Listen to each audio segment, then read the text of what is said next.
Hello বন্ধুরা, welcome to my channel. আজকে আমি বানাবো আলু দিয়ে ছানার ডালনা। চলুন রান্নাটি শুরু করা যাক।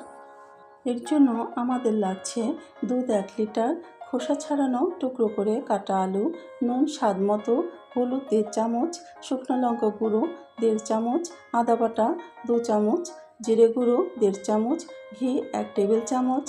ফোড়নের জন্য লাগছে তেজপাতা আর গরম মশলা। এছাড়া লাগছে ময়দা ও ভিনেগার।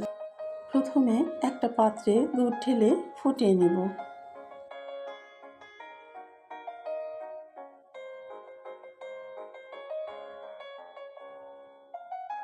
দুধ ভালো মতো ফুটে নিয়ে গ্যাসটা অফ করে দিব।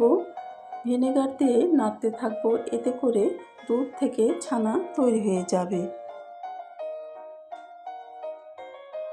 দুধ থেকে সম্পূর্ণ ছানা আলাদা হয়ে গেলে এগুলো একটা ছাঁকনিতে ঢেলে নিব। ছানাগুলো ঠান্ডা জলে ধুয়ে নিব, যাতে ভিনেগারের টক ভাবটা চলে যায়। এবার এতে দিচ্ছি 1 চামচ ময়দা, হাফ চা চামচ লবণ আর খুব সামান্য পরিমাণে হলুদ। ছানাটা ভালো করে 4-5 মিনিট মেখে নেব, যাতে দানা দানা ভাবটা চলে গিয়ে একেবারে মসৃণ হয়ে যায়।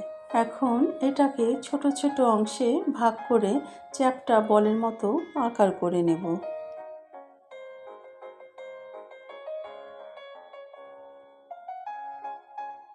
কড়াইয়ে সর্ষের তেল গরম করে নেব।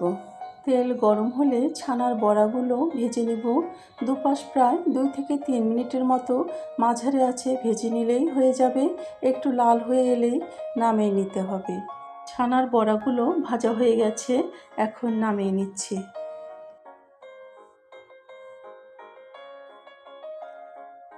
এভাবে বাকি ছানার বড়াগুলো ভেজে নেব।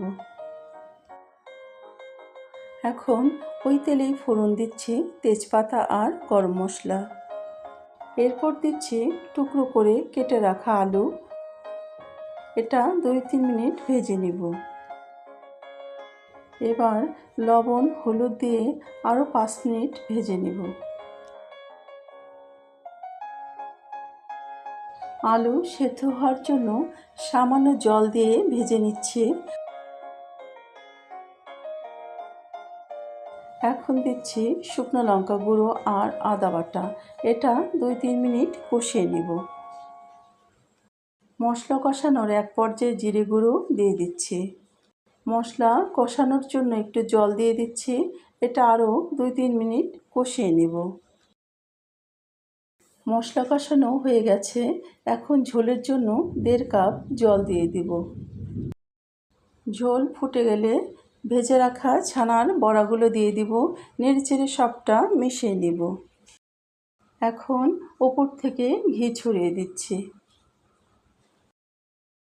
ঘি দেওয়ার পর 5 মিনিট ফুটিয়ে নিলেই রান্না তৈরি।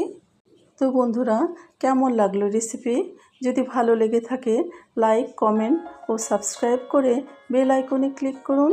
আজকের মতো এই পর্যন্ত, দেখা হবে পরের ভিডিওতে।